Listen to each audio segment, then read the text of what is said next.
말씀은 느헤미야 1장 1절부터 7절까지 되겠습니다.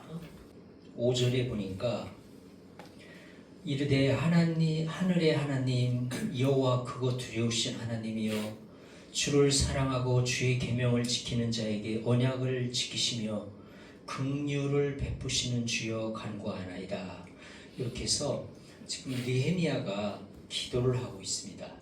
그런데 느헤미야가 어떤 기도를 하느냐, 6절에 보면은 잘 나와요. 이제 종이 주의 종들인 이스라엘 자손을 위하여 주야로 기도하오며 우리 이스라엘 자손이 주께 범죄한 죄들을 자복하오니. 네, 여기 6절에 자복하오니라는 말이 나오죠. 이 자복이라고 하는 말은 다른 말로 회개입니다. 그러니까 회개를 나타내는 말이 성경에 여러 가지가 있는데 자복, 그리고 회개, 그리고 고백, 이 모든 단어는 모두 다 회개라는 단어의 범주에 넣을 수 있는 그런 단어들이 되겠습니다. 그러니까 회개라고 하는 것이 큰 범위라면은 그 안에 고백도 들어가고 자복도 들어가고 또 회개도 있고 이렇게 보시면 될 것 같습니다. 그러니까 여기 지금 이 자복하오니 이 말은 회개하오니 이 말이 되는 거예요. 회개하오니.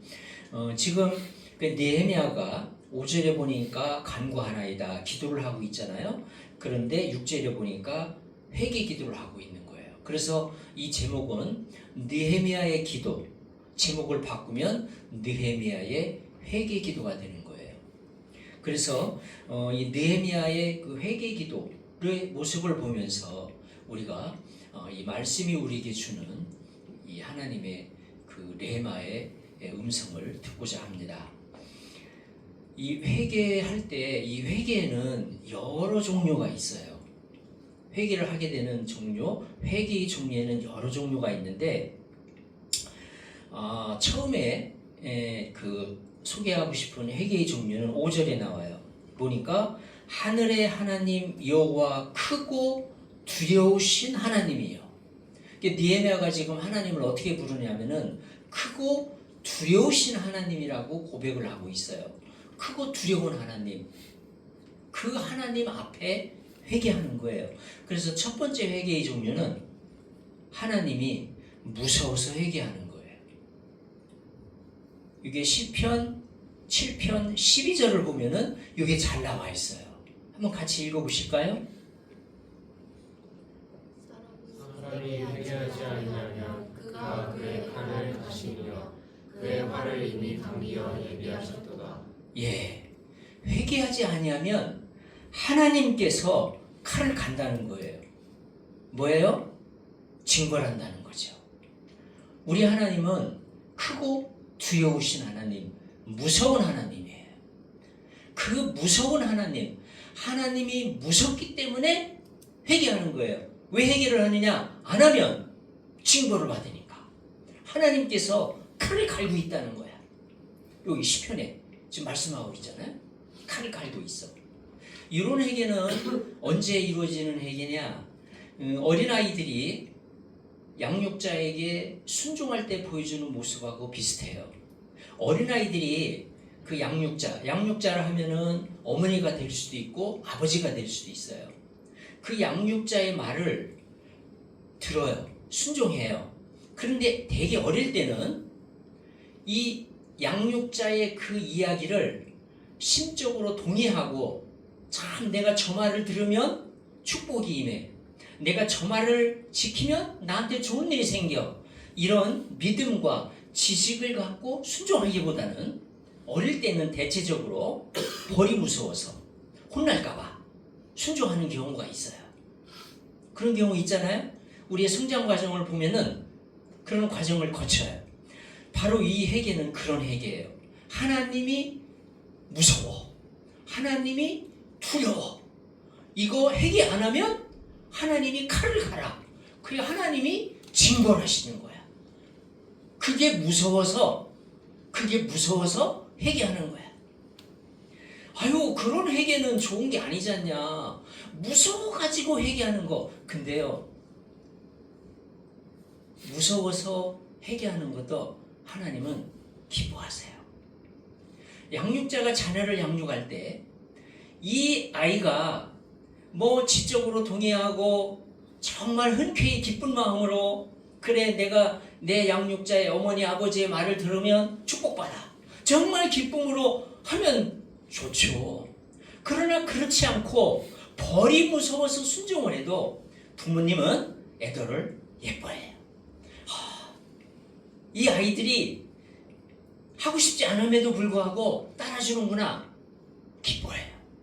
그래서 크고 두려우신 하나님, 무서운 하나님, 그 무서운 하나님이 무서워서 회개한다. 그래도 하나님은 기뻐하신다는 거예요. 할렐루야. 네. 그래서 혹시 우리가 진짜 무서운 마음 때문에 회개를 한다 하더라도 하는 게 좋아요. 내가 뭐 이렇게 무서운 마음으로 꼭 회개를 해야 돼. 이거는 본질이 아닌 것 같은데 하고서 안 하면 당연히 볼 받지. 무서운 마음이 들어서 회개를 하는 것도 하나님은 기뻐하신다. 그거는 성장 과정에 필요한 과정이 되는 거예요. 자, 그러면은 두 번째 회개는 뭐냐? 두 번째 회개는 우리 느헤미야에서는 지금 어디에 나오냐면 6절에 나와요. 느헤미야 1장 6절에 보면은 이 중간에 보니까 뭐라고 나옵니까? 우리 이스라엘 자손이 주께 범죄한 죄들을 자복하오니. 이스라엘 자손이 주께 범죄했다는 거야. 범죄한 것을 인지했어. 범죄한 것을 알았어요. 그래서 내가 죄를 졌구나. 그 죄를 인식했어. 알게 됐어. 그래서 그 죄를 자복한다고 지금 느헤미야가 기도하고 있어요. 이런 회개가 있어요. 그러니까 죄를 진 것을 내가 인식했어. 그것을 내가 알았어. 그래서 그것을 자복하는 거예요. 이게 신약성경에서는 요한일서 1장 9절에 나와요. 여기 같이 한번 읽어보실까요? 요한일서 1장 9절. 만일 우리가 우리 죄를 자백하면 그는 미쁘시고 의로우사 우리 죄를 사하시며 우리를 모든 불의에서 깨끗하게 하실 것이요. 아멘. 아멘. 여기 보니까 자백. 이 자백, 구약성경의 자복, 영어 성경으로는 confess라고 동일한 단어를 쓰고 있어요. 회개하다는 repent예요.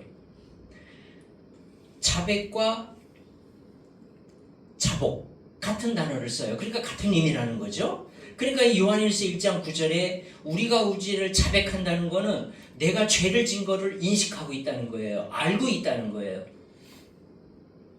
너의 죄를 알렸다. 있잖아요. 너의 죄를 알렸다. 내가 내 진 죄를 알고 있어요. 그것을 자백하는 거예요. 고백하는 거예요. 그러면 이 결과가 뭐예요? 하나님은 미쁘시고 의로우사 우리 죄를 사하시며, 첫 번째, 우리 죄를 사하신다는 거예요. 우리를 모든 불의에서 깨끗하게 하실 것이요. 우리가 죄를 진 것을 내가 인식하고 내가 죄를 졌다는 것을 알고 자복을 하면, 또 자백을 하면 하나님은 첫 번째 죄를 사한다는 거예요. 하나님은 미쁘시다는 말은 믿음이 있으시다는 거예요. 그리고 의로우신 분이에요. 그래서 우리 죄를 사하신다는 거예요. 왜냐하면 하나님은 의로우신 분이에요. 의로우신 분이니까 죄를 사한다. 논리적으로 안 맞지 않냐? 의로우신 분이니까 죄 졌다고 고백을 해? 그래? 그럼 너 벌 받아. 벌을 줘야 맞잖아. 그분은 의로우시니까. 그런데 왜 그러냐면은, 왜 의로우신데 왜 사하시느냐? 의로우신 분이 이 사람을 자기 자녀로 삼고 자기와 함께 살고 싶으니까 죄 있는 채로 받아줄 수가 없는 거예요. 그래서 예수 그리스도를 보내사 십자가 위에서 죽게 하시고 피 흘려 죽게 하신 거예요. 죄의 삭은 사망이라 목숨을 줘야 돼요. 생명을 줘야 돼요. 죄를 속하는 거는 돈 갖고 안 돼요. 뭐 몇백억, 몇 조 안 돼요. 돈 갖고는 안 돼요. 왜? 죄의 삭은 사망. 그러면 생명을 줘야 되는데 생명은 돈 갖고는 안 돼요. 근데 생명에 해당되는 그 속성은 어디 있느냐? 생명은 어디에 있느냐? 레위기서에 보면은 생명은 피에 있습니다. 피가 죄를 속하느니라. 그래서 피를 흘려주신 거예요. 그 피를 흘려주시기 위해서 우리 얼마 전에 성탄절 예수 그리스도께서 육신의 몸을 입고 이 땅에 오실 수밖에 없어요. 영으로는 안 돼요. 영은 피를 흘릴 수 없어요. 그래서 하나님이 어쩔 수 없이 육체를 가지신 거예요. 인간의 그 불편한 몸으로 들어오신 거예요. 왜냐하면 피를 갖지 않으면 안 되기 때문에 불편하지만 육신이 되신 거예요. 피를 흘려야 되기 때문에. 죄의 삭은 생명이 피에 있습니다. 그래서 피 흘림이 없은즉 사함이 없느니라. 그러니까 피를 흘리지 않으면 죄 사함은 없는 거예요. 이게 레위기서의 원리예요. 레위기서의 원리는 피를 흘려야 죄가 사해져요. 그러니까 피를 흘리려면 하나님이 영으로는 안 돼요. 그래서 육체를 입을 수밖에 없었어요. 그래서 우리 얼마 전에 성탄절 이 땅에 오셨어요. 그래서 십자가 위에서 죽으시고 피 흘려주시고 우리의 죄값을 갚으신 거예요. 죄값을 갚으신 거예요. 할렐루야. 우리의 죄를 갚아주신 거예요. 그런데 성탄절날 메시지, 우리 담임 목사님 메시지 기억하십니까? 저는요, 내 일기장에다 적어놨어요. 2024년 12월 25일 이 성탄절날의 이 메시지, 나는 이 메시지 때문에 내 평생 이 날을 기억하리라 하고 내 일기장에다 적어놨어요. 그날 우리 담임 목사님이 준 메시지 뭐였는지 기억하십니까? 저는요 평생 잊지 못할 겁니다. 한 단어 때문에. 저는 우리 담임 목사님의 이 메시지 중에 그 단어를 보고 정말 마음속에서는 펑펑 울고 있었어요. 저는 집에 와서 정말 그 메시지를 생각하면서 눈물 많이 흘렸어요. 많이 울었어요. 눈물 흘리지 않고는 깨달을 수 없는 그 말씀. 그게 뭐였느냐? 선물이에요. 딱 한 단어. 선물. 이 복음을 어떻게 저렇게 정말 정확하게 알기 쉽게 요약해서 설명할 수 있을까? 저는 거기에 감동을 했고 그 선물이라고 하는 그 개념을 이해했다면, 이거를 이해 못했다면은 뭐 눈물이 안 날 거고요. 이것을 이해했다면 눈물 없이는 들을 수 없는 단어였던 거예요. 저는 그 단어 때문에 정말 설교를 들으면서 제 마음속에서는 내 영혼이 울고 있었어요. 막 울고 있었어요. 눈물이 나는 거를 아주 힘들게 참았어요. 영혼이 울고 있어요.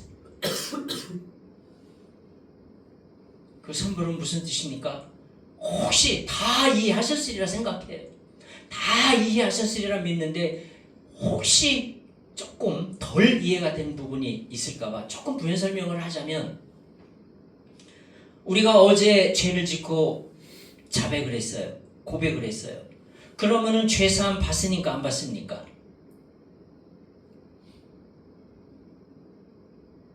여기 요한일서 1장 9절의 말씀대로 죄를 짓고 하나님한테 그것을 인식하고 자백을 했어요. 그러면은 여기 죄를 사하시며 했잖아요. 죄사함 받아요, 안 받아요? 받죠. 오늘 또 죄를 진 거를 인식하고 또 자백을 했어요. 그럼 죄사함 받아요, 안 받아요? 받죠. 내일 또 우리는 죄 안 지려고 무척 노력해요. 그렇지만 어떻게 살다 보니까 참 인간인지라 죄를 칠 수밖에 없었어요. 예수님께서도 우리 인간을 그렇게 보셨잖아요. 제자들 보고 한시 동안도 나와 함께 깨어있을 수 없더냐. 예수님은 정말 안타까운 마음에 제발 한 시간만이라도 나와서 기도 좀 하자. 니들 육신이 약해. 니들 마음으로는 원하지만 안 돼. 육신은 약하도다. 마음은 원하겠지만 육신이 약하도다. 육신 때문에 안 돼. 그러니까 나랑 1시간만이라도 좀 기도하자고 했는데 제자들은 그 말의 의미를 못 알아듣고 졸리니까 그냥 계속 꾸벅꾸벅 계속 존 거예요. 예수님 지금 너무너무 안타까운 거예요. 1시간만이라도 나하고 좀 기도 좀 하자. 근데 그거를 이해 못한 제자들은 계속 졸기만 해. 계속 졸기만 해. 그러면서 마음은 원해놓는데 육신이 약하도다. 자, 내일 우리가 죄 안 짓기를 원해요. 그렇지만 육신이 약하기 때문에 또 어쩔 수 없이 죄를 진 부분이 있다고 했을 때 또 우리는 그때 자백을 할 거예요. 그러면 죄 용서가 될까요? 안 되나요? 죄 사함이 있나요? 없나요? 있죠. 죄 사함이 있죠. 그러면 어제 죄를 짓고 그거를 인식하고 자백했다. 그러면은 고백했다. 그러면 그때 하나님이 그 죄값을 갚아주시고 용서해 주신 건가요? 오늘 내가 죄를 지면은 오늘 내가 죄를 졌을 때 하나님이 오케이 네가 이제 자백을 했고 고백을 했으니까 내가 그 죄값을 치를게 하고서 하나님이 그 죄값을 치러주시는가요? 그리고 죄를 사하시는 건가요? 내일 죄를 졌어. 그걸 인식했어요. 그리고 고백을 했어요. 그러면 하나님이 그래 네가 고백했으니까 내가 이제 죄값 치러줄게. 그렇게 하시나요? 우리 담임 목사님이 선물이라는 단어를 쓰면서 비유를 들어서 했는데 선물로 주기도 한다. 실제로 그런 직장이 있어요. 왜? 사람을 스카우트해야 되기 때문에. 앞으로 1년치 월급 준다. 1년 동안은 딴 데 못 가. 계약서를 딱 쓰는 거야. 중간에 못 가. 왜? 잡아두기 위해서 선물로 딱 줘요. 미리. 그래놓고 일을 시켜요. 그게 선물이잖아요. 예수님이 우리의 죄를 갚아주시는데 자백할 때 그때 갚고 자백할 때 그때 갚고 이게 아니라는 거예요. 이미 2000년 전에 십자가 위에서 피 흘려 죽으실 때 선물로 다 갚았다는 거예요. 할렐루야. 아멘. 이 메시지는요, 이거를 정말 이해했다면 저는 정말 너무너무 이 메시지는 우리 대한민국 모든 국민이 들어야 될 메시지다. 이 메시지야말로 우리 대한민국 아니라 전 세계 모든 시민이 들어야 될 복음의 메시지, 복음 중에 복음이다. 저는 정말 그냥 막 외치고 싶었어요. 선물, 우리 영종도 다니면서 여러분 하나님이 선물로 여러분의 모든 죄값을 다 갚았습니다. 선물로 다 갚았습니다. 이거 막 외치고 싶어. 이건 복음 중에 복음이요. 복음 중에 복음인 거예요. 복음을 가장 정확하게 요약해준 말씀이었어요. 그래서 저는 정말 그날 내 평생 12월 25일 이날 기억하겠다고 했던 거예요. 여러분들도 그렇게 평생 잊지 말고 기억하시면 좋겠어요. 아멘. 선물로 갚아주신 거예요. 2000년 전에 선물로 다 한 거예요. 어제 거, 오늘 거, 내일 거 선물로 다 갚아놨어요. 이것을 한다면 다시 죄짓기 쉽지 않아요. 예수님이 이렇게 갈기갈기 찢기면서 맞지도 않은 상태에서 살같이 찢기고 예수님이 그 맞은 그 가죽은요, 채찍은요, 전 세계적으로 가장 성능이 좋은 채찍이에요. 가죽 끝에 마디마디마다 동물 뼈를 갈아가지고 다 붙여요. 한번 채찍을 하면은 두세 번 쫙 감겨요. 그리고 거기에 있던 동물 뼈들이 그 몸속으로 푹푹푹 박혀요. 그리고 잡아당겨요. 그러면 쫙쫙 찢어지면서 피가 쫙 나요. 그렇게 채찍에 맞고 옆구리에 찔리고 가시밀려만 쓰고 예수님이 그 당한 육체적 고통은 간단한 게 아니에요. 예수님조차도 그게 얼마나 고통스러운지 알고 있었어요. 그래서 핏방울이 땀방울이 핏방울이 되는 그런 기도를 했던 거예요. 할 수만 있으면 예수님조차도 할 수만 있으면 이 잔을 내게서 옮기시옵소서라고 기도했던 거예요. 그런 고통과 그런 아픔을 겪으면서 우리를 위해서 죽었다면 우리가 죄 질 수 있겠어요? 못 져요. 지면 안 되죠. 질 수 없어요. 예수님이 당한 그 고통을 내가 느낄 수 있다면 우리 죄 짓기 어려워요. 죄 지라고 해도 짓기 어려워.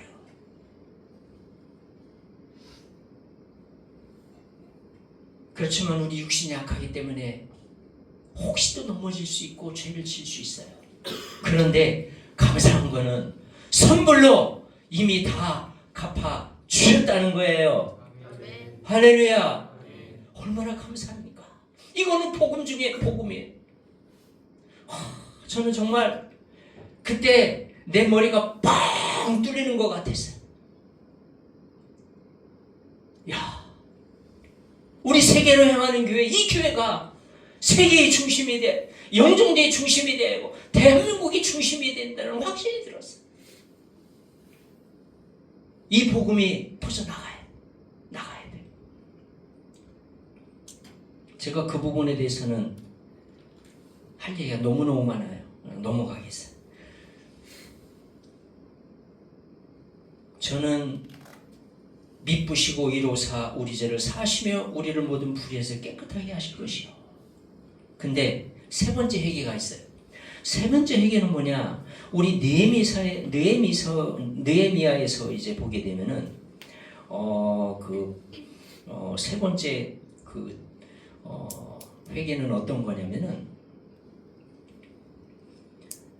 여기 느헤미야가 기도를 하는데 어떻게 기도를 하냐면은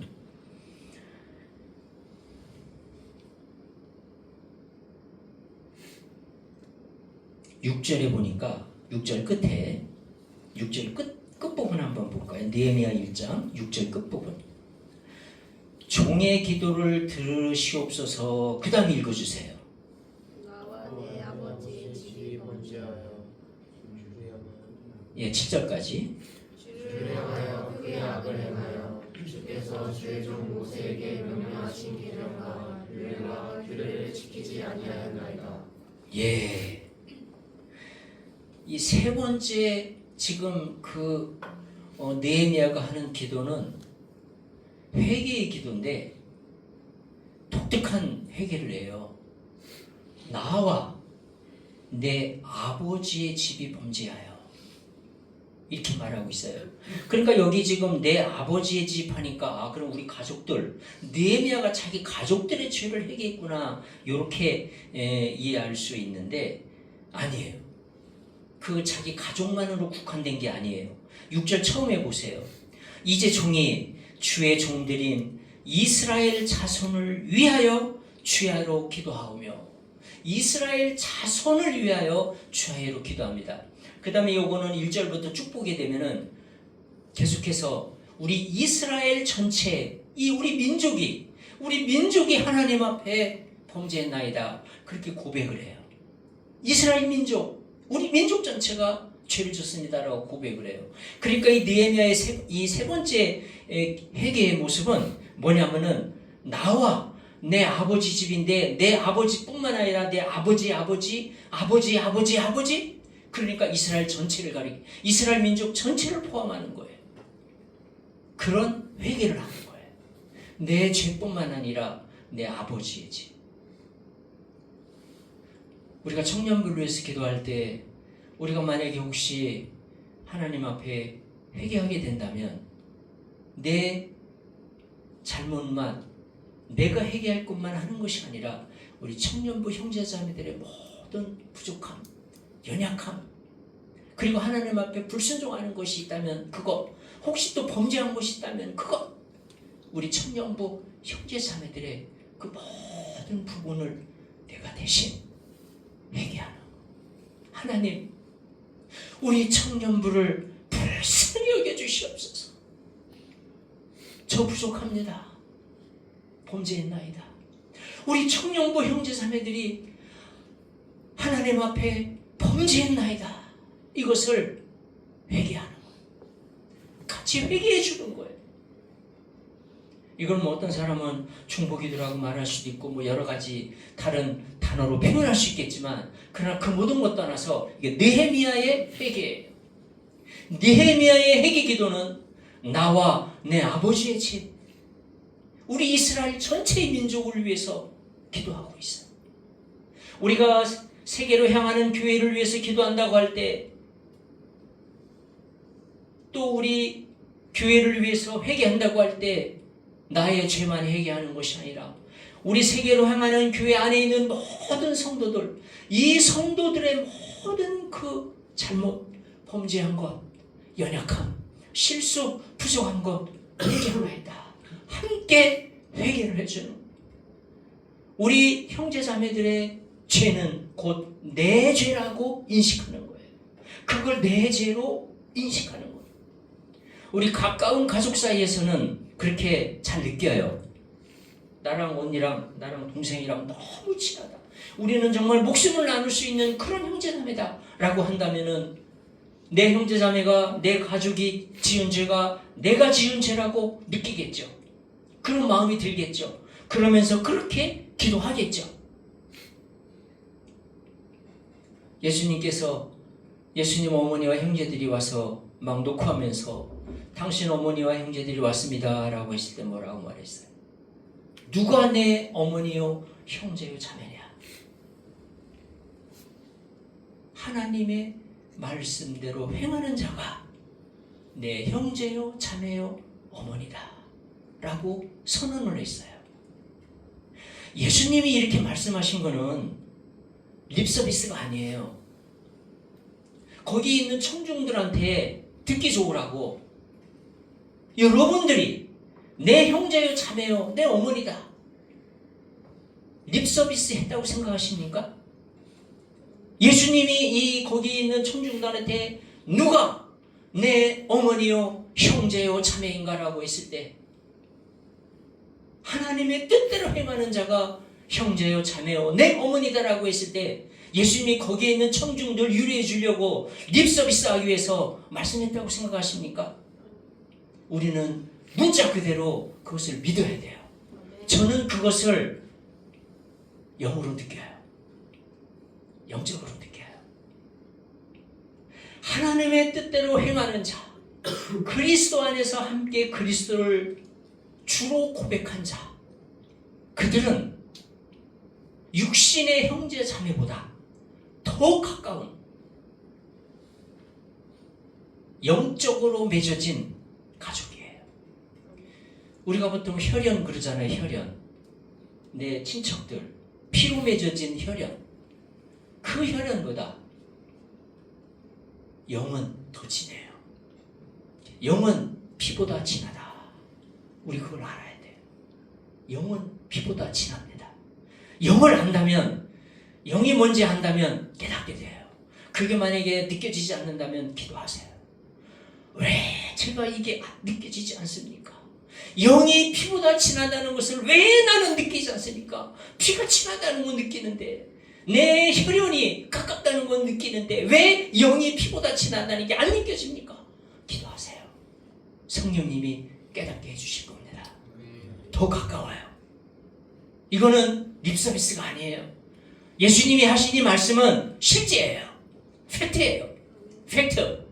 이거는 팩트예요. 우리가 그걸 못 느낄 뿐이에요. 우리가 아직 영이 피보다 진하다는 것을 모르기 때문에 못 느낄 뿐이지 팩트예요. 그것을 알게 되면 깨닫게 돼요. 같은 가족이라도, 같은 혈연이라도 안 믿는 사람이 있잖아요. 그 사람은 멀어요. 멀어요. 혈연이지만 나중에 이제 보게 돼요. 굉장히 먼 사람이다. 영이 피보다 진한 거예요. 그렇다면은 그 사람의 죄는 곤돼지다. 그런 마음으로 회개하는 거예요. 그런데 이런 그 회개를 했을 때 어떤 일이 벌어지느냐? 우리 느헤미야가 이렇게 기도하잖아요. 나와 내 아버지의 집, 나와 이스라엘 민족의 죄를 자복하나이다라고 기도할 때 하나님이 길을 열어주시고 그 다음에 느헤미야에게 어떤 일을 해야 될지를 보여주셔요. 그래가지고 느헤미야가 움직입니다. 그래서 결국에는 예루살렘 성을 다 재건하고 그거를 새롭게 복원하는 그런 큰 역사를 이뤄요. 다니엘 볼까요? 다니엘 9장 보게 되면은 다니엘 9장 20절부터 이렇게 쭉 보게 되면 20절에 보니까 여기 앞에 화면 있을 겁니다. 내가 이같이 말하여 기도하며 내 죄와 내 백성 이스라엘의 죄를 자복하고 내 하나님의 거룩한 산을 위하여 내 하나님 여호와 앞에 간구할 때 다니엘이여 내 죄와 내 백성 이스라엘의 죄를 이 다니엘은요 이스라엘 백성 이스라엘 민족의 그 죄를 생각할 때 이게 남의 죄라고 한 게 아니에요. 다니엘 마음속에는 이게 곧 내 죄다. 이게 내 죄다. 이게 내 죄로 느껴진 거예요. 이게 이런 역사.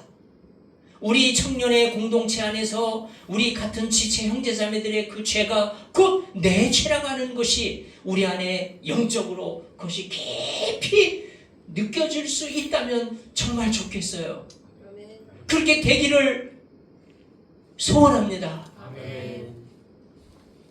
내 민족의 죄, 우리 교회 공동체의 다른 성도들의 모든 죄가 곧 내 죄다, 내 죄다, 내가 해결해야 될 나의 죄다라고 느껴질 수 있다면 여기 다니엘 보니까 내 죄와 내 백성 이스라엘의 죄를 자복하고 이렇게 빨리 지나가겠습니다. 여기 다니엘서 이렇게 이제 이런 기도를 하고 난 다음에 그 22절에 보니까 내게 가르치며 내게 말하여 이르되 다니엘아 내가 이제 내게 지혜와 총명을 주려고 왔느니라 라고 나오는데 그 21절 그 앞절 다시 앞에 이제 21절 보게 되면 곧 내가 기도할 때에 이전에 환상 중에 본 그 사람 가브리엘이 빨리 날아서 저녁 제사를 드릴 때쯤에 내게 이르더니 그러면서 뭐라고 말해요? 내가 네게 지혜와 22절에 내가 네게 지혜와 총명을 주려고 왔다. 그러면서 23절 이거는 중요하니까 같이 한번 읽어보시겠습니다. 내가 기도를 시작할 즈음에 운명이 내렸으므로 이제 내게 할 일을 왔느니라. 너는 크게 은총을 입은 자라. 그런즉 너는 이 일을 생각하고 그 환상을 깨달을지니라. 네, 이거 자세히 설명 안 하겠습니다. 여러분이 이 다니엘서 내용 다 잘 알기 때문에 그냥 넘어가겠습니다. 하나님께서 다니엘에게 환상을 주고 꿈을 주고 비전을 줘요. 성경의 환상, 비전, 꿈 이 단어들은 영어의 비전이라는 단어로 다 통일이 돼요. 그래서 번역을 달리한 것뿐이지 다 같은 맥락에서 이루어진 뜻이에요. 비전이 환상으로도 번역되고 비전으로도 번역되고 꿈으로도 번역되고 또는 우리나라 말로 보통 영어 사전에 보면 소망 또는 뭐 여러 가지로 이렇게 번역이 돼요. 비전. 근데 영어 성경에서 보면은 비전이라는 단어로 되게 통일이 돼요. 비전을 주신 거예요. 젊은이들은 비전을 받아야 된다고 그러잖아요. 그 비전은 이때 오는 거예요. 이때 오는 거예요. 보통 뭐 연말연시 되면은 비전을 받아야 된다. 그래서 기도원 가는 사람들 많아요. 특히 연말연시 되면은 막 기도원 애들 많이 가요. 왜? 비전을 받아야 된다. 비전을 받아야 내가 새해를 시작하지 않느냐. 앞으로 10년 또 25년 한 해를 살기 위해서 앞으로 10년을 어떻게 살지. 어떤 비전을 가지고 하나님이 어떤 비전을 나에게 주실지. 그 비전. 우리 청년부의 비전이 뭘까? 우리 청년부가 나아갈 방향이 뭘까? 우리 청년부가 해야 될 일이 뭘까? 우리 세계로 향하는 교회가 이루어야 될 사명, 우리에게 주신 하나님의 비전이 뭘까? 이건 중요합니다. 중요해요. 왜냐하면 열심히 사는 것보다 이거를 받는 게 중요해요. 열심히 살았지만 헛발질했던 사람이 있어요. 그 대표적인 사람이 사울이에요. 사울은 무지무지 열심히 살았어요. 예수 믿는 사람들 갖다가 다 죽였어요. 그 왜 죽였냐? 사울은 그게 잘하는 거라고 믿었어요. 예수 믿는 사람들을 갖다 막 감옥에 가두고 죽이는 거. 이게 잘하는 거라고 생각했어요. 왜? 저 사람들 다 잘못 믿고 있어. 하나님을 잘못 알아. 그래가지고 막 다 그것이 자기의 사명이라고 생각했어요. 엄청 열심히 살았지. 근데 이렇게 열심히 사는 것보다 열심히 사는 게 잘못되면 헛발질하는 거예요. 중요한 거는 정확히 보고 정확한 비전을 받고 정확히 하나님의 뜻을 분별하고 하나님의 뜻에 따른 하나님께서 주신 비전, 하나님께서 일하시는 걸 보고 그 일에 동참하는 게 중요해요. 하나님이 어떻게 일하시는지 그 하나님의 일을 보고 우리가 거기에 동참해야 돼요. 내가 만들어준 스케줄, 내가 만들어준 비전 열심히 하는 거, 그거는 사울처럼 될 수 있어요. 내가 만드는 꿈, 내가 만든 무슨 계획, 사울처럼 될 수 있어요. 하나님이 일하시는 걸 보고 거기에 동참해야 돼요. 하나님이 주신 걸 받고 해야 되는 거, 헛발질을 할 수 있어요. 그래서 사울이 그렇게 됐잖아요. 그런데 이 하나님이 주신 그 비전은 언제 오느냐? 바로 이 느헤미야처럼 이렇게 회개할 때, 다니엘처럼 이렇게 회개할 때, 나와 이스라엘 민족의 죄, 나와 우리 공동체, 우리 형제자매들의 죄, 나와 우리 교회 공동체 모든 성도들의 그 죄, 그 죄는 곧 뇌죄다. 이런 마음으로 하나님 앞에 회개하면서 나아갈 때, 정말 그것이 내 죄라고 느껴질 때, 그것이 내 죄라고 우리 마음속에서, 가짜로 하면 하나님 다 아시죠? 가짜로 하면 하나님 다 알아요. 그것이 정말로 내 죄로 느껴지면서 부르짖어 기도할 때, 그게 내 죄로 느껴지는데 울부짖는 기도가 안 나올 수가 없어요. 그래서 느헤미야도 수일 동안 울면서 금식하면서, 얼마나 그것이 통곡하고 애통이 됐으면 그 며칠간 울었겠습니까? 그런 회개로 말미암아 비전을 받는, 그래서 우리 청년부의 비전, 내 개인의 비전, 우리 가족의 비전, 그리고 우리 공동체의 비전, 헛발질하지 않기 위해서 우리는 그 비전을 받고 새해를 맞이해야 되지 않을까, 이렇게 생각이 됩니다. 그래서 오늘 이 느헤미야의 기도, 다니엘의 기도가 우리 청년부에 임하기를, 우리 청년부에 부어지기를 축원합니다. 아멘.